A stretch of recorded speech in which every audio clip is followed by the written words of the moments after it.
काफ़ी लंबे अरसे से यहाँ हैं और आपने वो दौर भी देखा होगा। थोड़ा शेयर कीजिए आप अपनी यादें, जब पत्रकार बने उसके बाद और पत्रकार बनने से पहले आपने जो देखा वो शेयर कीजिए।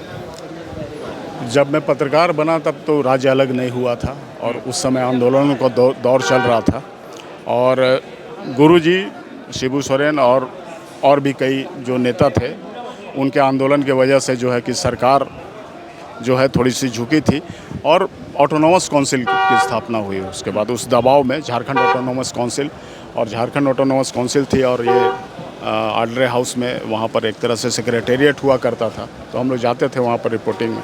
तो गुरुजी तो ज़मीन से जुड़े नेता शुरू से रहे हैं और उनका है कि आम जो राजनेता की तरह है वो उनका ना तो भाषण होता था ना कुछ, वो एकदम जो एक सीधा गांव के लोगों से कनेक्ट करने वाला जो उनकी अपनी भाषा बोली शैली वही हुआ करती थी और वो एकदम ज़मीन से जुड़ी हुई बात करते थे कि भाई मतलब एक जो हम यहाँ पर एक संस्कृति झारखंड में है कि थोड़ा पीने नशापान हड़िया का, तो वो हमेशा कहते थे, इसका विरोध करते हमेशा विरोध करते, इनफैक्ट अभी तक करते हैं। अभी तक करते रहे और मतलब उनका ये रहता था कि भाई आप ये सब नशा छोड़ो, मुर्गी पालो, बत्तख पालो, बकरी पालो, गाय पालो, है ना, और उसके बाद खेत के मेढ़ों में पपीता लगाओ, अमरूद लगाओ। मतलब कहने का मतलब कि जो भी आप करो वो आपको फल दे, है ना, और वो आगे आकर के आपकी इकोनॉमी को बेहतर करे, चाहे वो मुर्गी पालन हो, बतख पालन हो, बकरी पालन हो। इस तरह से जुड़ी हुई चीज़ें जो हैं लोगों को बताते थे, समझाते थे और नशा से दूर रहने की मतलब जो है कि वो हमेशा सलाह देते थे। उनको लेकर कई सारी किंवदंतियाँ भी हैं। जब वो आंदोलन करते थे, जंगलों में रहते थे, लोग कहते हैं कि उस वक्त जो है एक अलग तरह की छवि थी उनकी। लोग कहते थे कि वो जब महाजनी प्रथा के खिलाफ लड़ाई लड़ रहे थे महाजनों से, तो एक अलग जो है ऊर्जा था। कुछ उस दौर जो आप शेयर करना चाहेंगे? नहीं, उस दौर की तो बात अलग थी और बहुत सारा उस वक्त जो समय था तो संचार माध्यम उतना सशक्त नहीं था नहीं। लेकिन मतलब एक बिगुल जो पिपरी क्या बोलते हैं उसको, वो एक गांव में बस्ती थी तो एक संकेत लोगों को, एक संदेश, तुम भी जो बजाने वाला होता है, हाँ तुम भी, हाँ। उस तरह की चीज़ें थी और गुरुजी का कहीं पर भी प्रवास होता था, कहीं भी जाते थे तो एक सूचना हो जाती थी, या फिर आंदोलन के समय में बहुत बार पुलिस भी उनके पीछे थी तो उससे बचाने के लिए भी उसका उपयोग होता था। तो पूरे ग्रामीण जो है वो एकजुट थे। वो जो बेस जो उन्होंने एक राजनीतिक बेस तैयार किया जेएमएम का, आज भी जेएमएम से बड़ा जो बेस मतलब मजबूत जो है किसी भी राजनीतिक दल में नहीं है।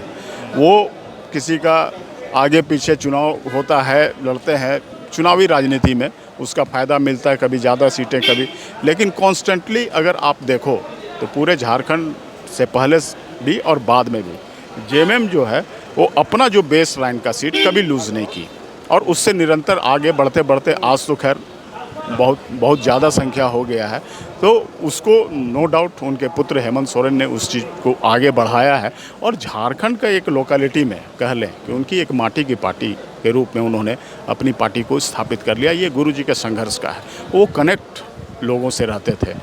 तो और उनका सबसे बड़ी बात है कि हम लोग कई बार चूँकि गुरुजी को, हाँ, एक पत्रकार तो गुरुजी के बहुत करीब नज़दीक रहने का हम लोगों को मौका मिला। हम लोग को पता था कि भाई इनका मूवमेंट जो है दिन में उनसे बात करना मुश्किल है लेकिन रात में बहुत आसान होता था। और मुझे याद है कि एक बार 12:30 बजे रात को उनको फ़ोन किया, एक मतलब रिंग में उन्होंने उठाया, जो एक बड़ी राजनीतिक घटनाक्रम थी उसके बारे में उनसे बातचीत करनी थी। उनसे बातचीत हुआ, उनका कोट करना था हमको और वो बातचीत किए, पूरी बातचीत किए 12:30 बजे रात को, जो कि मतलब संभव नहीं होता है दूसरे राजनीतिक दल के नेताओं के साथ। तो वो दौर देखे नहीं, लेकिन कहते हैं कि पत्रकारों से भी उनका रिश्ता कुछ अलग तरह का था। बिल्कुल। मतलब जो एक बॉन्डिंग थी वो अलग तरह की बॉन्डिंग थी। उस जमाने में आप लोग करते होंगे तो आप लोग बताइए। हाँ, बिल्कुल अलग तरह की बॉन्डिंग थी और उनके प्रेस कॉन्फ्रेंसेस भी बहुत अलग होते थे। नए पत्रकार तो उनके प्रेस कॉन्फ्रेंस को ठीक से समझ ही नहीं पाते थे क्योंकि वो एकदम हम लोग से बातचीत करते थे आम भाषा में।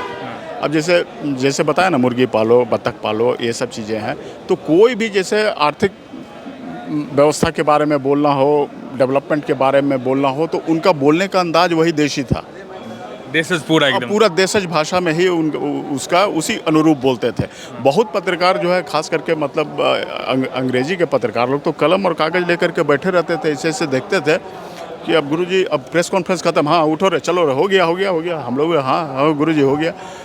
अब उन लोग हम लोग के पीछे पीछे जाता था, क्या बोले गुरुजी क्या हुआ, मतलब सब कुछ तो बोल दिया सारा चीज़।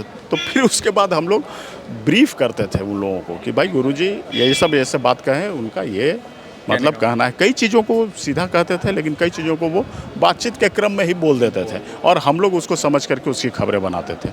और कभी भी हम मतलब जो उनकी सोच थी, जो उनके विचार था, उसको हम लोग जानते थे, समझते थे, उसी अनुरूप खबरें बनती थी। कभी उसको लेकर के कभी शिकायत नहीं रहा।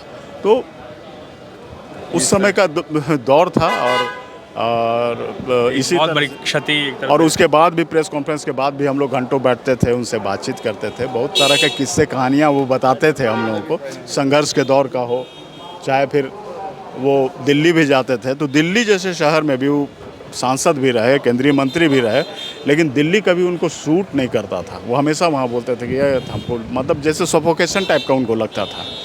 वो जैसे झारखंड आते थे ना, एकदम फ्रेश हो जाते थे और आते साथ वो हम लोग को खोजते थे कि क्या बात वहाँ दिल्ली वाला भड़ास निकाले हैं। तो बहुत सारी चीज़ें थी, बहुत सारी यादें उनके साथ जुड़ी हुई है और बहुत मिस कर रहे हैं आज।